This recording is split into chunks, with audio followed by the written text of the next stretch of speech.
Welcome back to Walsall Fan TV. We're here for the preview of tomorrow night's game, Walsall at home to Oldham. We thought Saturday was a bit of a battle.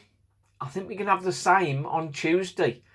They had 7 bookings and a sending off on Saturday, Oldham, and they lost out to a narrow 1-0 against Swindon.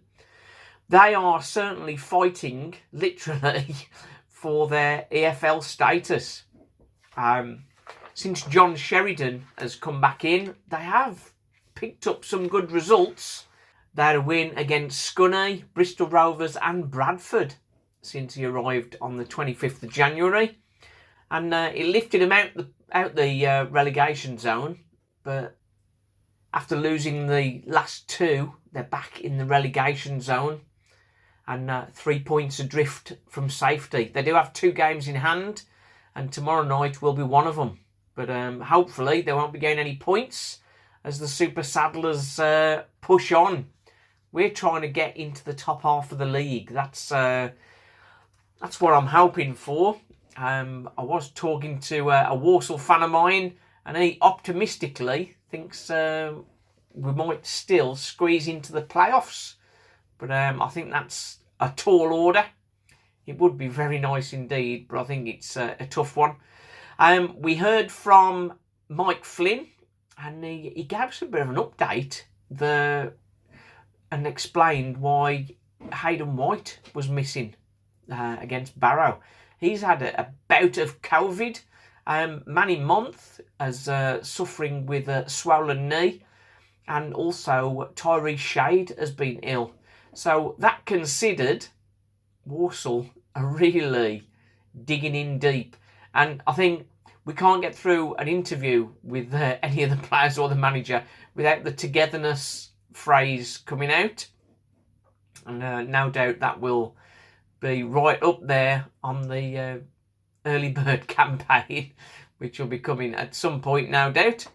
But yes, they do seem a lot more together. It's without doubt, really. Since switching to 3-5-2, Walsall still creating lots. DB, as we've said, has been transformed, being out on the wing. Much more comfortable there than he was in the cam role. Wilkinson playing up front with Miller. They both look much happier and more productive. Miller now on 11. Wilkinson got his 8th, of course, with a penalty on Saturday. So it's looking better. One player who won't feature for Oldham is Jordan Clark. He got sent off, so that's a right back. But I'm not sure how they'll be covering that, but maybe get a young gun in there. And they've also got ownership problems. Their chairman, Abdullah Lemsagan, has made it very clear that he wants to sell the club. So he wasn't a very popular new owner, being a previous football agent. Just tells you how much the football agents make when he's got enough to buy a football club. Right then, so as far as Walsall are concerned, we expect the team to be largely the same. Rose, I think he's still going to have to wait because Rushworth is doing well. The back 3, who was so good on Saturday, are they up for another battle? I think they are. It's not really the time to be bringing in Leake and perhaps Rowling with another big battle on our hands. Labadie, really impressed that he didn't get booked around all that pushing and shoving that went on Saturday. So he'll be in there again with Kinsella, who's being deployed further forward. It's good to see him getting forward. If he can get some goals to his game, I think, as I've touched on before, he's going to be... it's going to be one hell of a player that we'll need to try and hold on to. Also, same for Jack Earing. If he could add more goals to his game, that would really bring his ticker price up.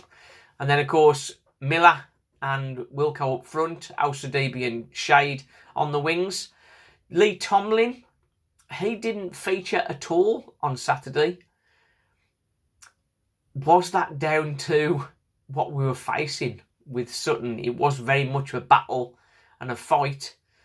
And Oldham is going to be likewise. So maybe he won't be there for that, or maybe he might have a cameo, 20-minute cameo, which is what I think it's probably more his territory, really. Devante Rodney, he's increasing his fitness, improving his fitness, but I think he'll be coming off the bench again. Get this game out of the way, and hopefully another 3 points. Maybe away to Harrogate and away to Salford. Maybe that'll sort of be better for Tomlin, and maybe some of the fringe players like Sam Perry, perhaps, to come in and get some more game time. We may even see some of our young guns, Ram and Willock. Are they going to get a run out before the end of the season? I certainly hope so. Be good to see them. But if Walsall maintain their form and start pushing into the top half, we've certainly got to keep an eye on that 7th spot, even though it's looking very unlikely at the moment. You never know. Football, funny old game and all that. I'll be there tomorrow night. If you see me, come and say hello. You can still buy us a virtual coffee or buy one of my books. I'll leave the link in the description. But I want to thank our new subscribers who've joined us. We, at last count, we're up to 962, I think. So 38 to go for that magical 1,000. So if you were new to the channel, press that button and help get us over that line. Thanks very much. Thanks for watching. Walsall Fan TV.